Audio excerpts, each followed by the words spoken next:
So your girl is officially 27, and can I just say I'm so happy and so grateful to have made it this far in life. 27 is my dream age, and it recently became my dream age when I turned 24. I think I've always kind of intuitively known that 27 would be a big year for me in my life. I will say that for a good portion of my life, I thought that I was going to be a part of the 27 club because I just didn't feel like I had a purpose. I didn't feel like I had any sort of real life direction. And so I just figured I'm going to be dead. That got really dark, but I just figured I wouldn't make it to 27.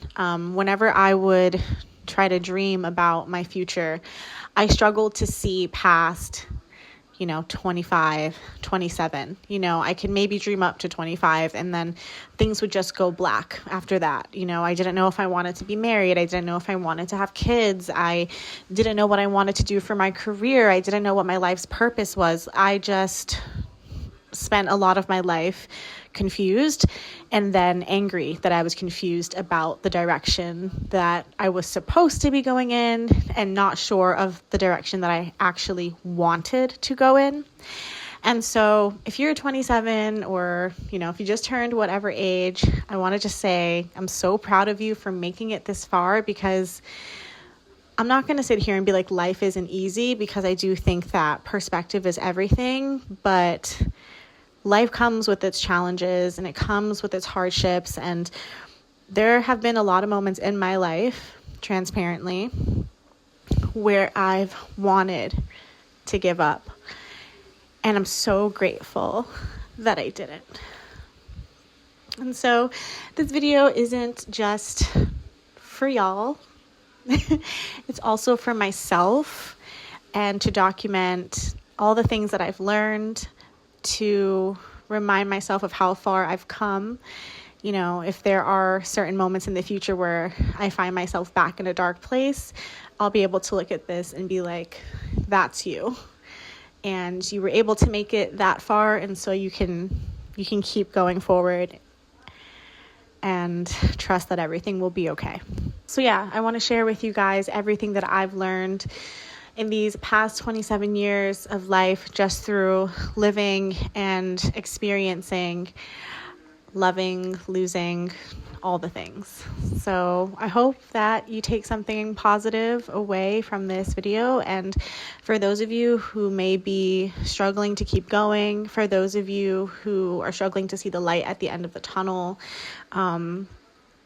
if you're someone that's literally starting over, at an unconventional age, I'm 27 and I'm literally starting completely over, this video is for you.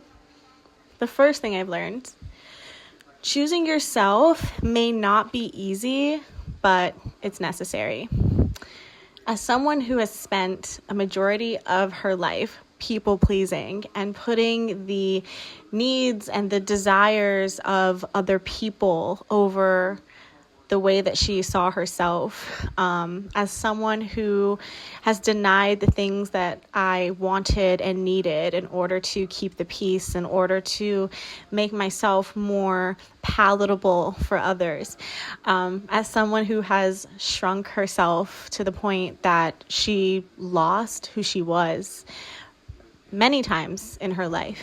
I want you guys to know that you may struggle to choose yourself, because the reality is when you choose yourself, there will be backlash, especially from people that may have been using you or taking advantage of the fact that you were so accommodating to them. But choosing yourself is survival, and it's the most important thing you will ever do. Last year, for those of you who've been following me for a bit, I left a full-time corporate job, a job that I planned on being at for at least 5 years, to develop these skills and to grow my career. And I felt like I had this career path mapped out for me. And then something in my spirit just told me that it wasn't the right fit and that it wasn't what I wanted to do anymore. And leaving everything behind, leaving all of my work relationships and friendships, and leaving a path that I perceived at the time to be stable. That was one of the hardest things that I've ever done, because the role in that position, required me to be really, I don't even want to say just of service to other people, but I had to put everyone else's needs before my own.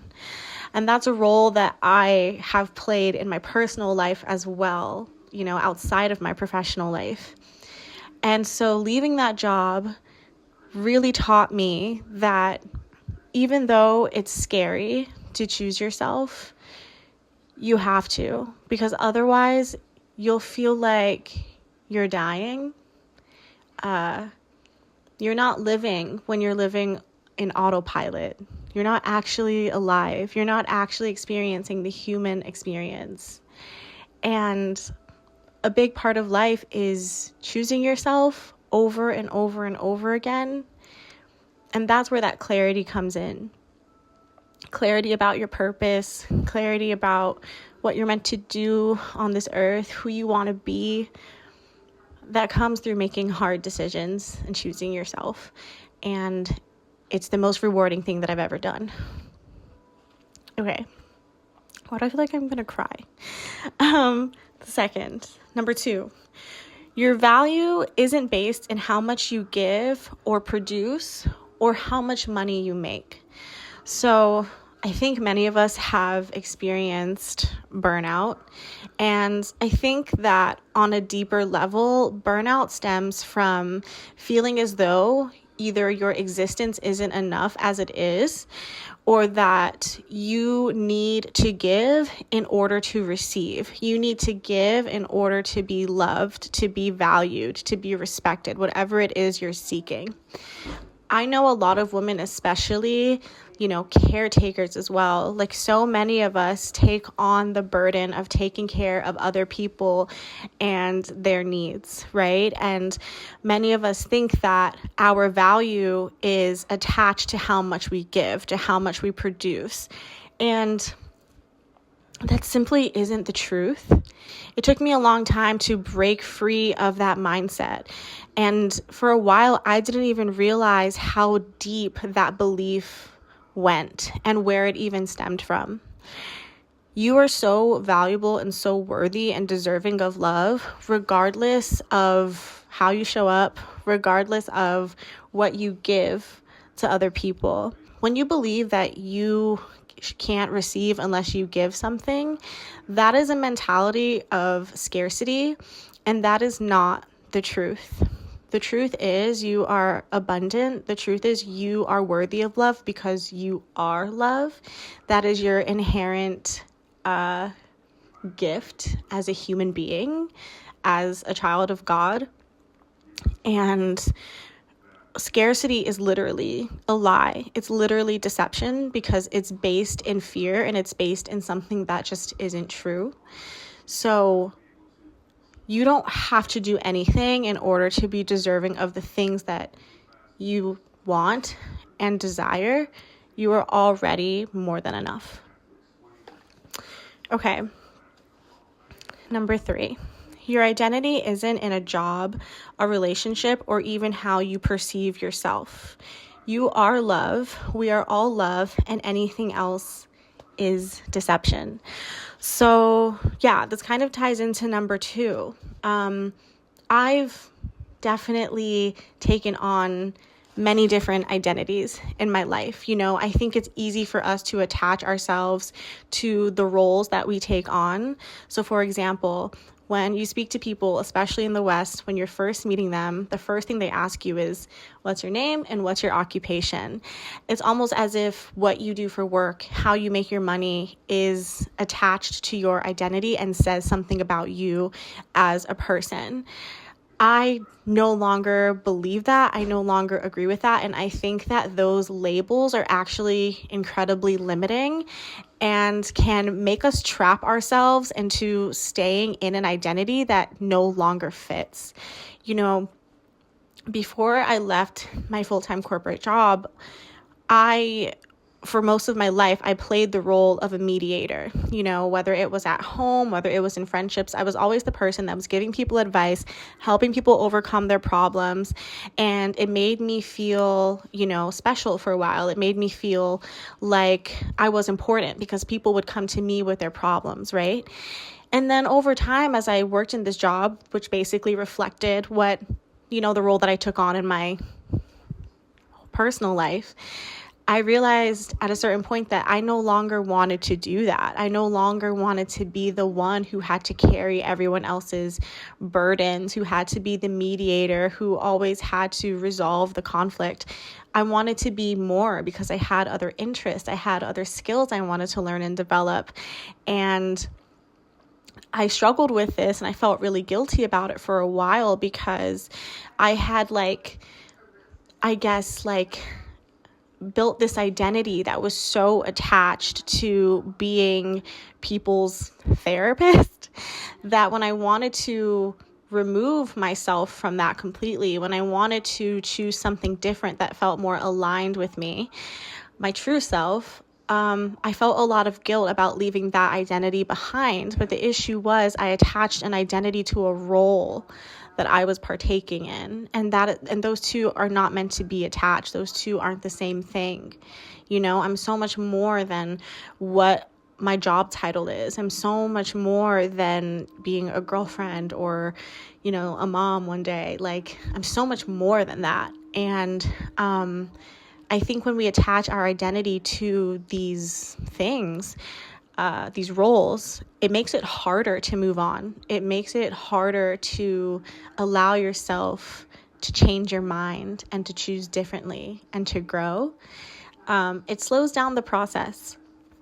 So remember that, like, your identity, your love, and, you know, it's love and it's God. Like, that's what your identity is. Your identity is love. And anything else that tries to attach itself to that, just like, I'm not going to say it isn't real, but don't give it more power than you would give, like, the role of God in your life or love. I mean, the two are the same thing, but, you know. Number 4, your values and moral code will always be more important than a paycheck. I think that many of you who watch me kind of already feel this way and understand that, like, we're literally participating in a system that is not set up to help humans reach their fullest potential, but that's a system that is deeply rooted in power, exploitation, and unethical dealings. I know that it's easier said than done, right? Like, so many of us would love to just, like, make money doing the things that we love and, you know, be able to sustain ourselves in that way. The reality is, though, if you are working somewhere where your morals and your values are going to be compromised, you will not be able to sleep at night. And I know that it's hard to, like, take a pay cut or to start over and learn something brand new, to enter a new industry.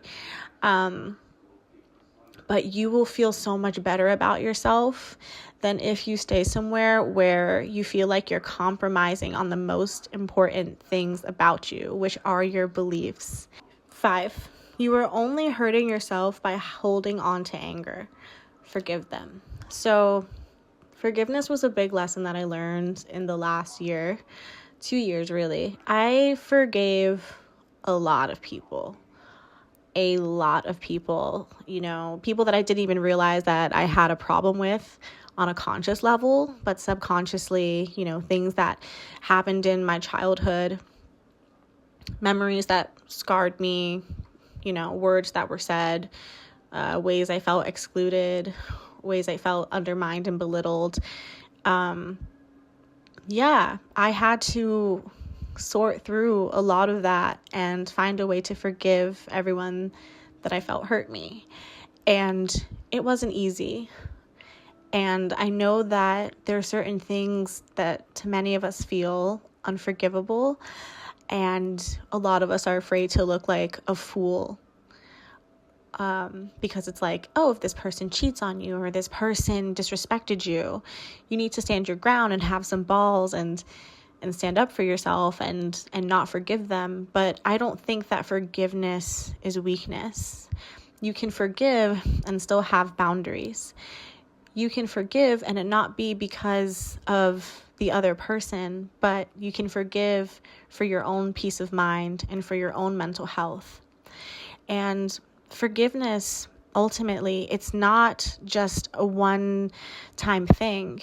You're going to continuously have to forgive people, sometimes the same people, for the same thing over and over again.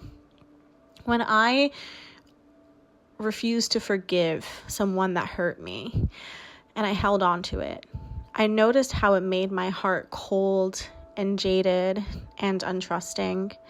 And it blocked me off from true, genuine connection. And I remember just feeling like a shell of myself. Because when I rejected forgiveness, I was also rejecting compassion. And forgiveness and compassion are the pathways to true unconditional love. And so I wasn't embodying the identity of love. And that felt like death to me. And it just wasn't worth it. So if you're struggling to forgive, I want you to think about that.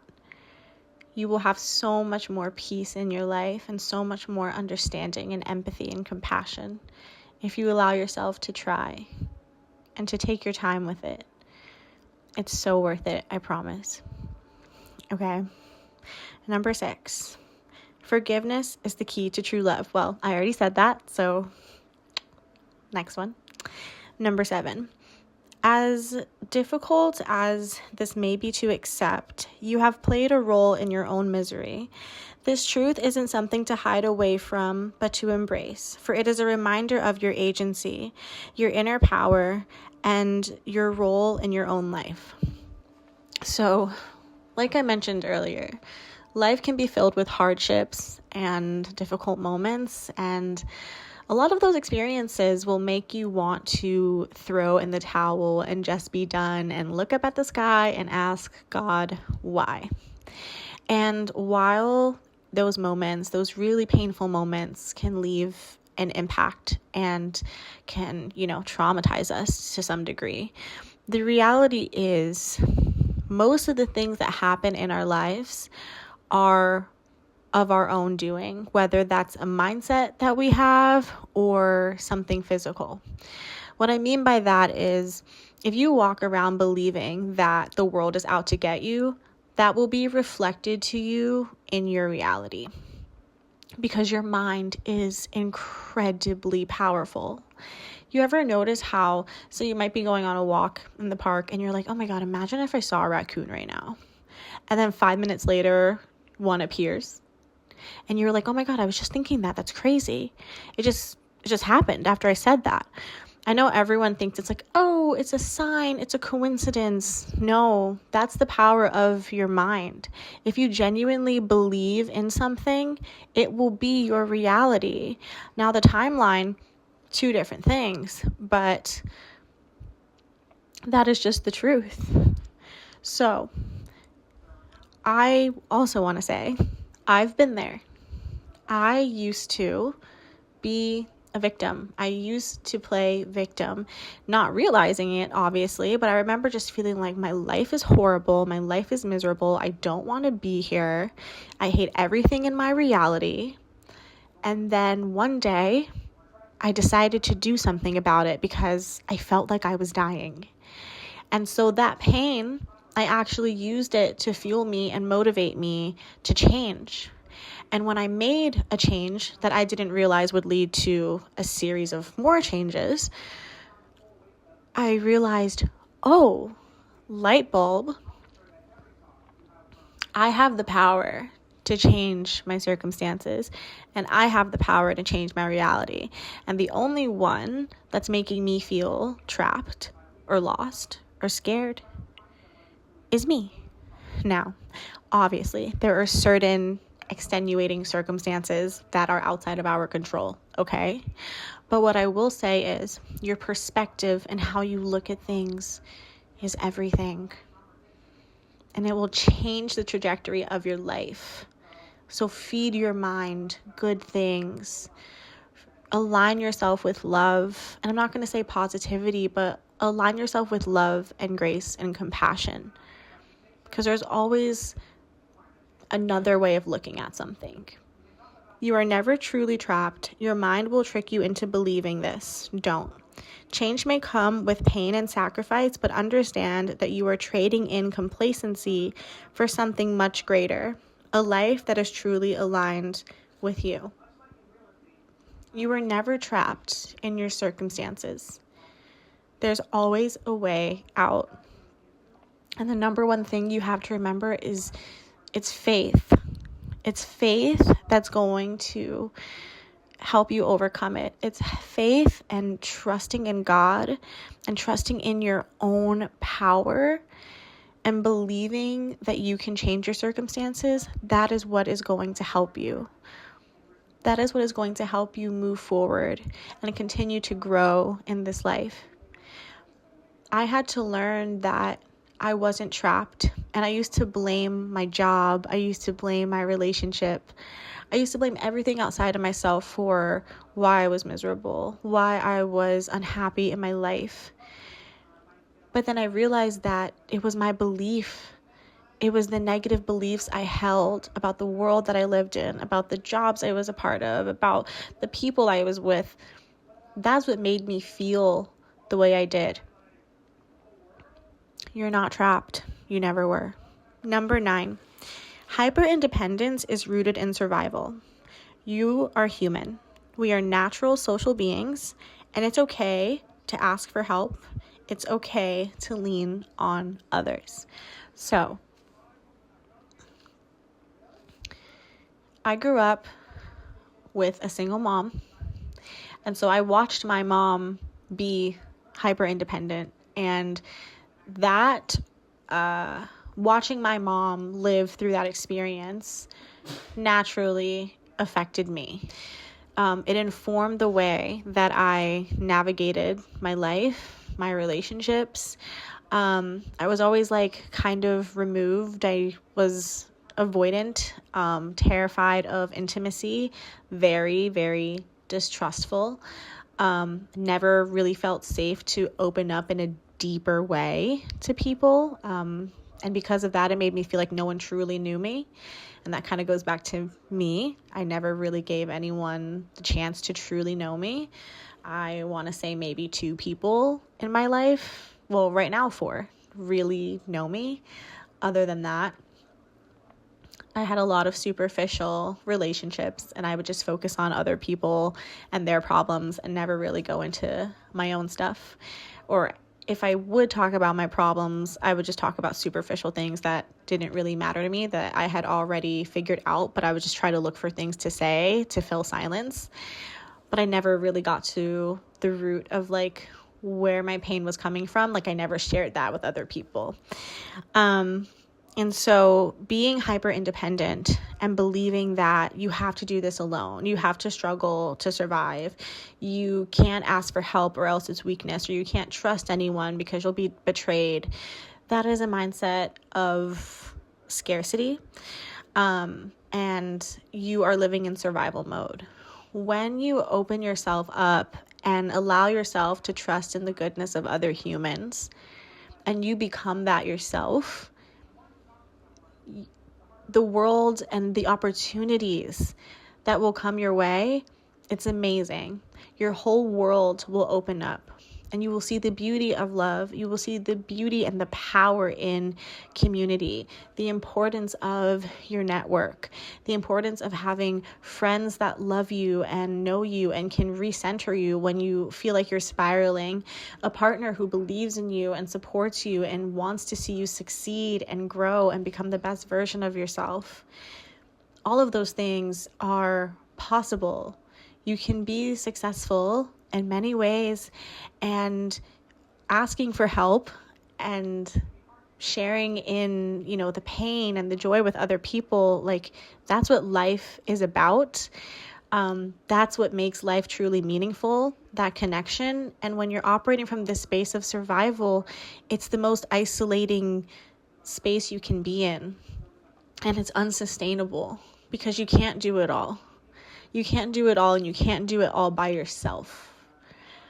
Yes, you can create a life that feels meaningful and purposeful to you, and you can accomplish great things.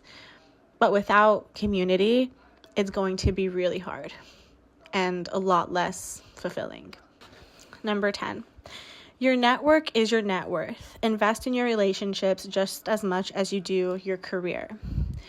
When you lose a job, or you quit a job, or you are moving to another state, when you go through these massive life transitions, right? These moments of uncertainty, many of us tend to look for help, look for guidance, look for support in our communities.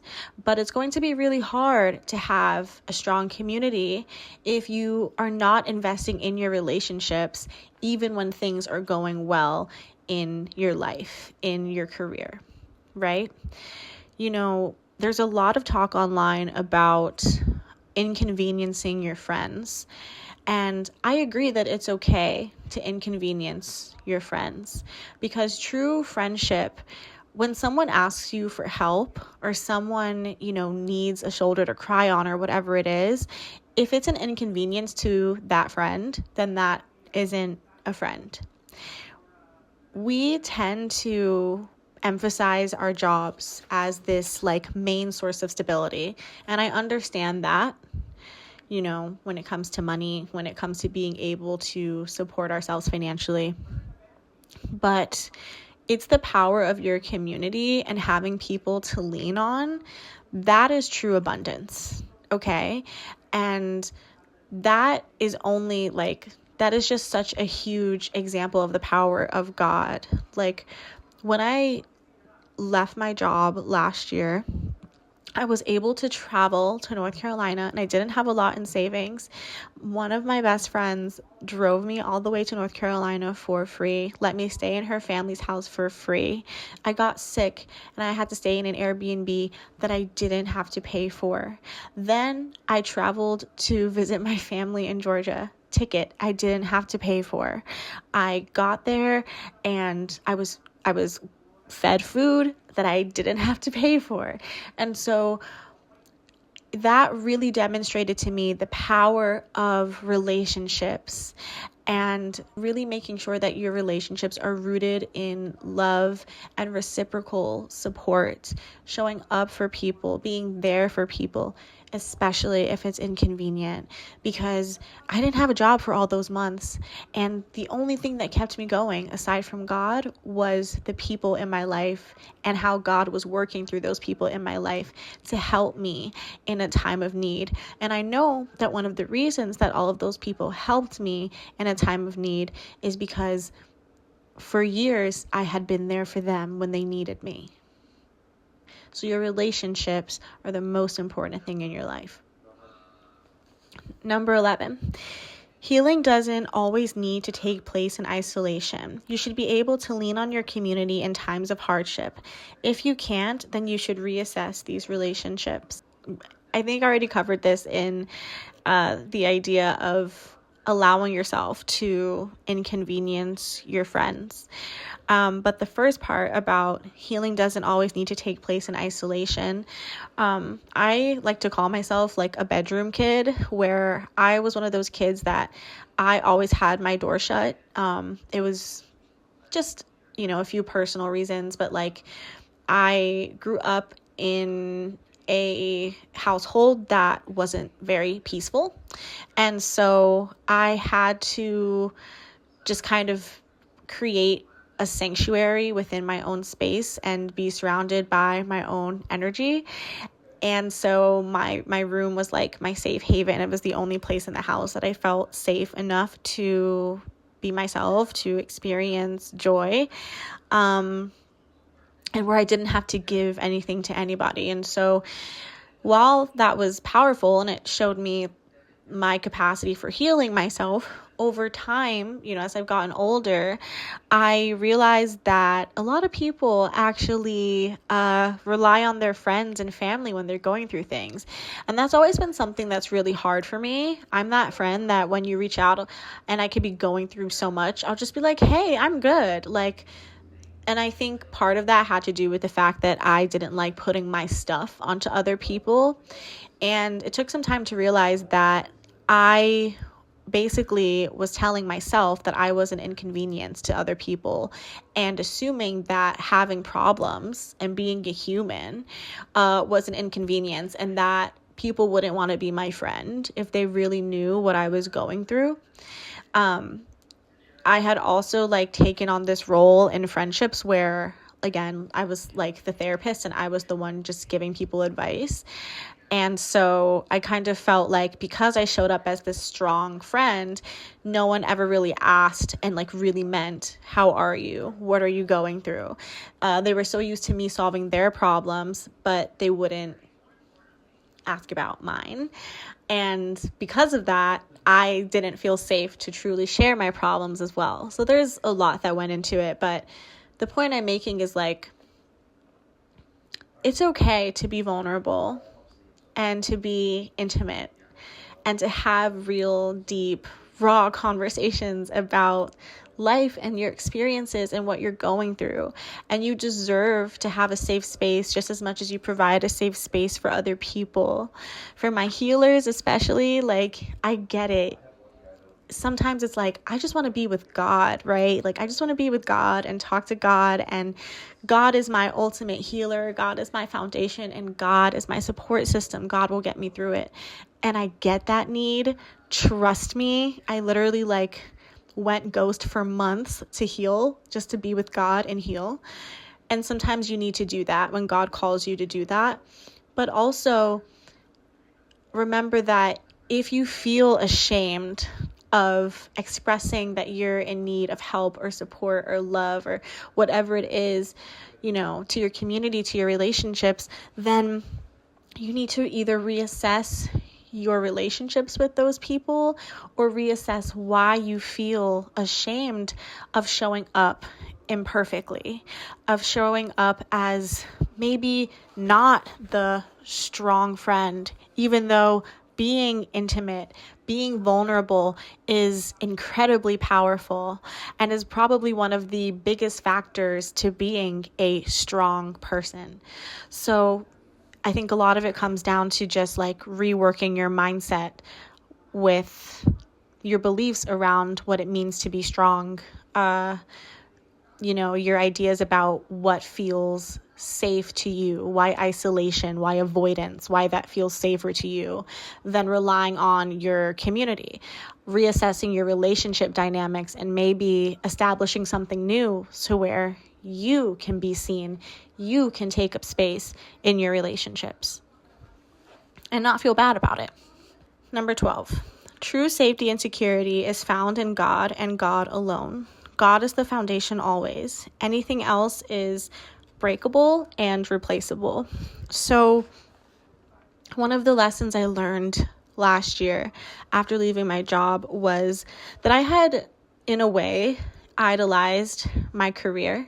I had put more emphasis and more trust in the words of humans and the promises that were made than I did in God. And I saw my job, I saw the money that I was going to make or expected to make. I saw this path of certainty, this career promotion, whatever. I saw that as something to worship. I found my identity in my work. And I put it on a pedestal, basically. And so when things didn't go the way that I expected, after being, promised certain things, after certain expectations were set, I had this whole plan in my head of how things were going to go, and it went the complete opposite. It broke me. Like, it genuinely broke me, and it shattered something inside of me. And no kidding, I felt a part of me die. Like, I literally felt a part of me die. And what died was a big chunk of my ego, and really like the death of a reality, an identity that I had formed that was based in the belief that money, this world, the promises of people was my provider. That is not the truth. God is my provider. Like I mentioned to you guys, how I was able to travel and not spend any money for like 2 months. That's because God was working through the people in my life to get me to where he wanted me to be. Okay. And anyone could look at that and be like, oh, you just have really good friends. No. All of my friends, all the people in my life have a relationship with God. Know God is real and are very intuitive. And so I know that something in their heart, God touched something in their hearts to help me. And that is such a beautiful thing. And it really showed me when I was in a time of need, guys. Like, I was so far away from myself. I didn't know who I was anymore. I was heartbroken about losing all of my friends. I lost, a job that I had worked so hard at. I felt like a failure. I felt so ashamed. I felt so embarrassed. I felt so angry. I felt like I kind of felt like a victim. Like, I was feeling like, why me? And it was probably one of the hardest transition periods in my life, but you know who was there in that time? God. I had God to lean on in those moments of fear and feeling more alone than I ever felt. It was God that got me through that. And so I know so many of us think to ourselves, oh, like, I have to have X amount of money in order to be set up for life. I have to have all of these investments and all of these properties and blah, blah, blah. That can be taken away in a minute, guys. All of these things and these people in our life that we idolize, that we think are the solution, right? The solution to filling that hole in our heart. None of it is real. Why? Because we are flawed, okay? As human beings, we are flawed. And who built this world? Us. We built this world, okay? And so this world is inherently flawed. And that's okay. There's nothing wrong with being flawed. That's the human experience. But you know who isn't flawed? God. God is perfect, and the way of God is perfect. And God is the only thing in this life that is permanent, that is perfect, that is unalterable. For that very reason, God has to be the foundation, always. Next, God doesn't want you to suffer. Stop telling yourself that.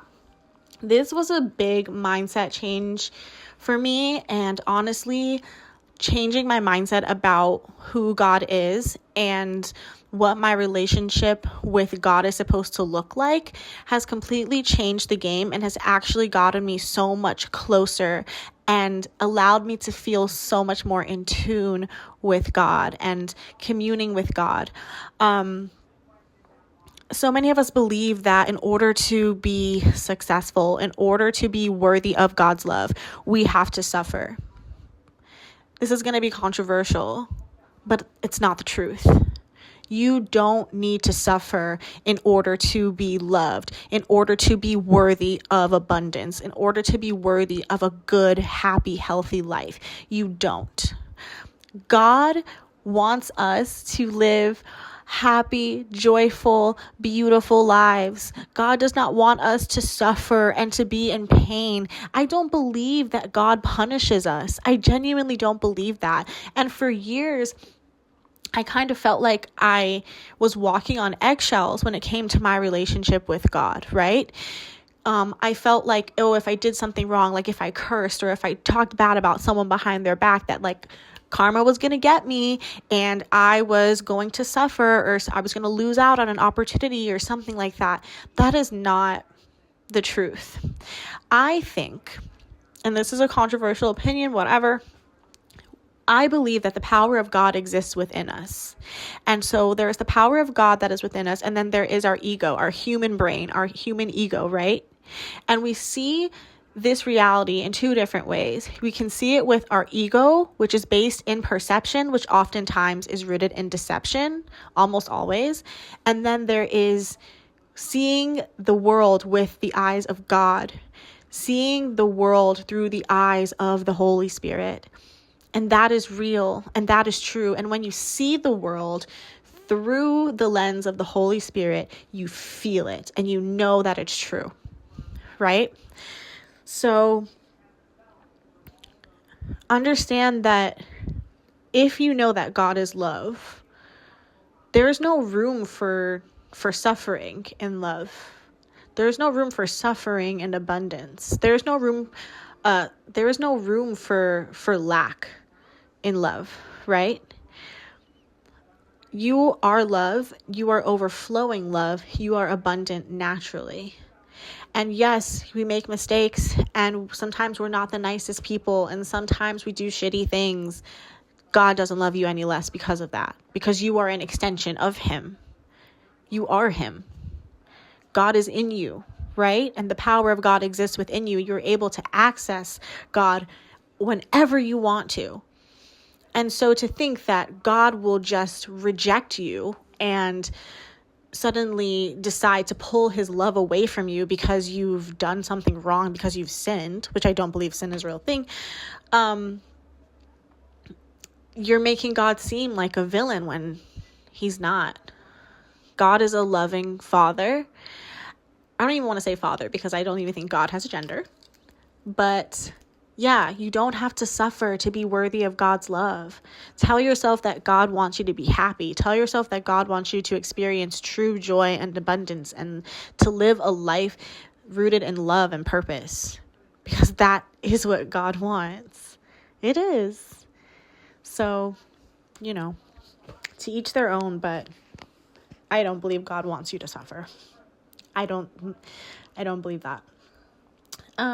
Okay. Divine timing is real and can be accessed through practicing gratitude. So divine timing and our timing are always going to be at odds. And I know there's a lot of people on here that talk about manifestation and that talk about jumping timelines. I was one of them. Okay. And I believe in that. I believe in jumping timelines. I believe in manifestation. I've seen it. I believe in the power of the mind, absolutely. But I think that we fall into this trap that makes us think that in order for something to be real or aligned or meant for us, it has to happen immediately. Immediate gratification is the opposite of God and is the opposite of divine timing, right? We're here to learn and to grow and to acquire wisdom, and wisdom takes time to acquire. We returned back to earth because there were more lessons that we needed to learn. And so when you're trying to rush through that process, you're skipping out on the best parts of it. So I know it's hard to be patient. I know it's so hard to trust that things will work out when you can't see a way through the noise. When the light at the end of the tunnel is dimming, it's dark, it's black, it's bleak. But I promise you, things will work out in your favor. And you know how I know this? Because it has happened to you before. This isn't the first time in your life that you've gone through something scary, that you've gone through some sort of hardship, that life wasn't working out exactly that you planned it. And you know what? It may not have worked out exactly the way you thought it would, but it worked out for your greatest good. And that's the most important thing. So don't get upset with God. Try not to be impatient, because you just might miss out on some of the most beautiful parts of what you're meant to learn because you're so focused on getting the outcome that you want when it might not even be the right outcome for you. Okay. Immediate gratification kills your spirit and cheats you out of wisdom. Patience is the language of God. So that just ties into everything that I said earlier. Trusting God, and also taking action as well. Taking action and trusting that God will carry you the rest of the way. Trusting yourself takes time and practice. It isn't something that happens overnight. Give yourself grace. So I have, in the last year, really been working on two things. Building up my relationship with my intuition to the point where I can hear it and honor it, and trusting myself to listen to my intuition, trusting myself enough to listen to it. Trusting yourself and building confidence in yourself, all of that takes time. And I know that there are some people on this earth that just seem like, oh, they are the most confident people on the planet. Most people aren't born that way. Some lucky ones, they are, but many of us aren't. And many of us aren't fully confident in all areas of our lives and in who we are, right? We all have insecurities. We all have things about ourselves that we want to work on, that we don't like, that we want to change. But remember, life is a marathon. It's not a sprint. And as long as you're progressing, you are making progress. When I was in the process of learning to trust myself, and I still am, in the beginning, when I would hear my intuition, I wouldn't acknowledge it. I would just push it away and tell myself it was stupid, and then turned out I was right. And then over time, I started listening a little bit more and trying little things like, okay, you know what? I know the recipe said to do this, but I'm going to do this instead. And it turns out even better than what I thought it would be. And so it's through taking those baby steps that I've built up this ability to hear my intuition clearly, and beyond that, to follow it, even if it doesn't make sense. And that has been one of the biggest things that I'm really proud to have accomplished, because for a long time, I would gaslight myself and make myself think that the things that I wanted or believed in or desired weren't valid, and that I was just kind of making things up and I was delusional, or especially if another person didn't agree with me, especially if another person didn't see my vision. Unless it came to clothing, okay? Because I don't care what anyone thinks. I'm a dress, okay?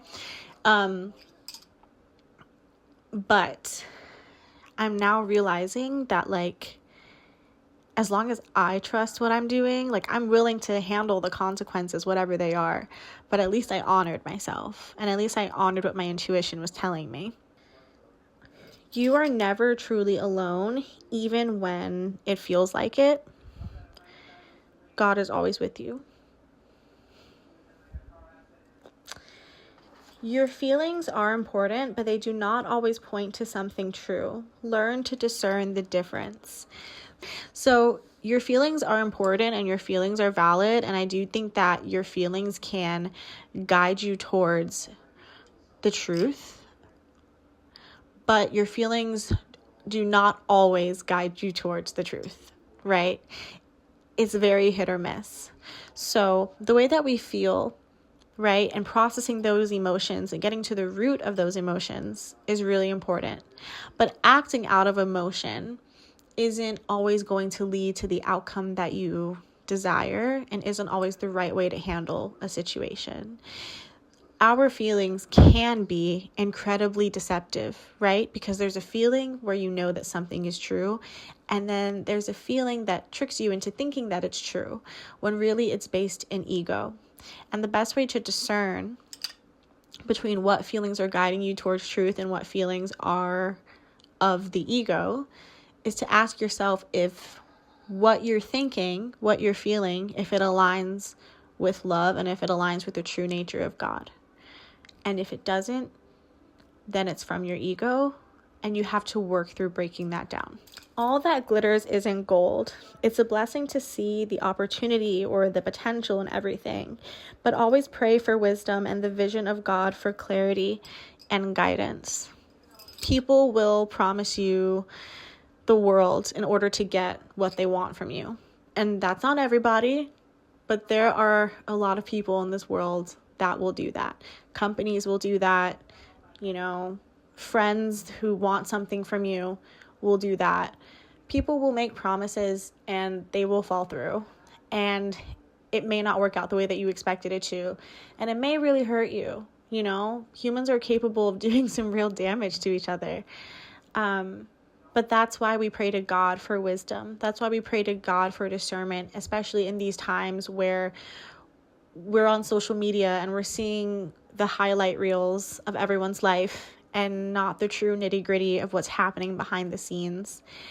And that can be really challenging for many of us and our mental health.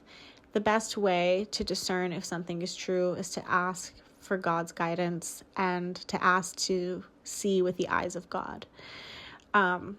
Whenever you are faced with an opportunity, especially if it almost feels too good to be true, pray to God about it and ask God if it's from Him. No one is better than you, and you are no better than anyone. We are all on a journey to higher consciousness. Exercise compassion. I feel like that's pretty explanatory. Love is true. Fear is a lie. Align yourself with love and choose from that space as often as you can.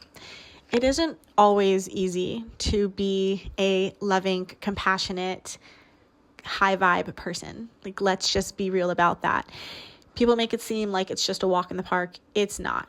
The best people that have like a great temperament, that are so kind and so loving and just make you feel so welcome and warm inside. And those people are the people that have done the work to get to a point where they are actively choosing love over and over again. It's the same thing with forgiveness. You have to choose it. We all have those temptations to act in ways that may not necessarily represent God's love. To maybe act from a space of our ego. Someone hurts your feelings and you want to get your lick back. I get it. Trust me, I get it because I'm a sassy girl. But the reality is we have to rise above, and the only way to build that muscle is to actively choose from love, to take a step back and assess what kind of person you are. Am I the type of person that would do this just to hurt someone? Do I want to make that person feel pain the way that they cause me pain, or am I just hurt that they did that to me? And realizing that whatever people put on you, their projections, their betrayals, it's an issue that they have with themselves. It really has nothing to do with you. It has everything to do with how they're perceiving you. So remember that you have the power to decide how you respond. And if you're responding from a space of love, you're also operating from a space of integrity. And what that does is it builds confidence within yourself. And it also shows those people that hurt you that, like, you know what, I'm really strong because I came out of this still being a good person. And you're reflecting to them how they need to change as people. And you are setting the example. They may not see it in the moment. They may laugh at you and think you're weak for forgiving them or for putting up with whatever. But you know that that's not true. And later on in life, they will realize the type of person you are, the type of character you have, and then realize that they can be that way too. And what are we doing here if we're not helping each other grow and realize things about ourselves? Your life may not turn out the way you expect, but as long as you've loved and laughed, you've lived, and what a blessing. I have always been a perfectionist and someone who sets really high expectations. And whenever things didn't go my way, I would throw a fit and be a baby about it and get really, really upset because I felt like if it's not my way, then it's the highway. And I've really been working on breaking that down because a lot of that is rooted in ego. The reality is, like, nature does what it needs to do. It's not concerned about what it looks like. It's not concerned about, how people perceive it. It just thrives. It just lives. It just does what it needs to do to survive and to flourish. And so if we are nature and we're all connected to this planet, it really makes you think about how we as humans spend so much time in our mind perceiving things that aren't always true and making assumptions that other people are going to think a certain way of us because we haven't accomplished XYZ, because we haven't lived up to their standards.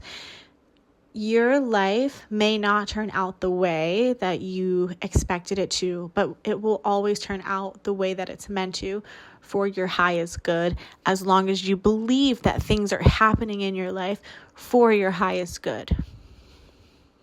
I used to work in HR and I thought that that was my set career path, and now suddenly I'm pivoting and going into a completely different industry that I never thought I would be in, and that I'm really excited about, and that feels true to me and aligned with me. And that in itself is such a blessing. If you told me that 2 years ago, I would have been like, what are you talking about? But here I am today, so excited, more myself than ever. And it's because even if I didn't trust the process in every moment, I tried my best to. And that's what we have to do. You aren't too much. You never were. You just weren't in the right rooms. I know many of us struggle with trying to be someone that we're not in order to appease other people. I think we all just want to be liked and loved and adored and appreciated and respected. If you're in spaces that don't make you feel that way, leave the room. You're not in the right ones, because you're already worthy of those things. And if anyone is trying to make you feel less than that, it's because they see the potential in you. 24, you are who and what you surround yourself with. Align your reality with what inspires you and challenges you to grow. You are who your friends are. If you don't like that your friends gossip all the time, find a new group of friends. If you don't like that, your partner is mean or inconsiderate, be single. Find another partner. What you do not, what is the saying? What you do not say no to is what you are saying yes to, basically. Like, even if something is happening that you don't agree with in your spirit, if you're still letting it happen, you're choosing it. You're saying yes to it. Surround yourself with people that inspire you. Surround yourself with people who you admire. Surround yourself with people who inspire you to grow, who are just as committed to their own growth, to becoming better people, to becoming the best version of themselves, because that's what's going to be fulfilling to you. What we see others are capable of inspires us to do the same and reminds us of our own potential. 25. Wisdom comes from unexpected sources. Don't underestimate anyone. So, yeah, wisdom. I think many of us underestimate a lot of people for superficial reasons based on their line of work, how much money they make, what they look like, what their age is, all of these superficial things that don't really matter. Like, for example, so many of us think we know more than children, but I think children are the ones who see the world the clearest. And you can learn so much from a 9-year-old. You genuinely can. So open your ears and listen. The wisest people are the best listeners because they see everyone as a teacher. Whether those lessons are good or bad, you will learn so much more when you shut up and listen. And if you don't project your opinions onto who's doing the teaching, and just listen. 26. Embrace the mindset of a student in everything you do and watch how life unfolds. Even if there's information presented to you that doesn't feel relevant, still learn about it, because you never know when you're going to need that information in the future. I believe that things are cyclical and everything comes back around to serve you in some way. So trust that. And finally, number 27, if you got to the end of this video, God bless you. I've been sitting here for an hour and I'm hungry. But we're going to get to number 27. Magic is real. Miracles are real because you exist. That's cute. Magic is real. Miracles are real because you exist. Every moment of your life is such a blessing, even the smallest, most mundane moments. Like, I'm sitting here right now and I'm looking outside and I'm seeing these trees blow in the wind, and I'm like, I love watching the trees dance. What a blessing that I get to sit here and just appreciate nature. You're just a miracle. This whole life is a miracle. God is a miracle. Like, choose to see the good, even when it's hard, because choosing to see the good will get you through the hard. Yeah. Okay. I'm done now. I'm gonna go eat lunch. I love you guys. Thanks for watching. I hope you took something away from this, and I'll see you in the next video. Bye.